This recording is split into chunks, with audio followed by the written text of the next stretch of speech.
Je donne une anecdote qui remonte à une autre période.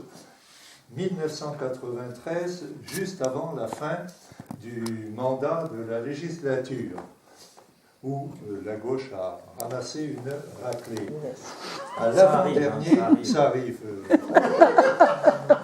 À l'avant-dernier conseil des ministres, comme la question des langues me préoccupait, je voyais que ça n'avançait pas, je vais trouver le président. Et je lui dis, écoutez, il faut que la France signe, ce qui ne portait pas encore le nom de charte, mais il y avait déjà un texte européen du Conseil de l'Europe qui était prémisse déjà de la charte. Je lui dis, c'est pas possible qu'on termine cette législature sans qu'on ait progressé sur la question, car je le talonnais là-dessus depuis 1974. Il me dit, écoutez, moi, j'ai rien contre. Mais voyez avec tous vos collègues, si tous sont d'accord, eh bien, je vous promets, on le fera, on signera le texte européen. Ben, je les suis payés un par un. J'ai eu l'accord de tous, sauf du ministre de la Justice. Bon, M. Vozelle, en ce temps-là, motif que c'était inapplicable, enfin tu te rends compte, les procès où l'avocat parlerait en breton. Déjà cette question qui redevient d'actualité dans les débats actuels. Jusqu'où faudra-t-il autoriser, ou bien est-ce qu'il ne faut pas mettre quelques critères qui font qu'un certain nombre d'organisations bretonnes sont très réservées sur l'initiative de la réforme constitutionnelle, parce qu'elle comporte un certain nombre de risques.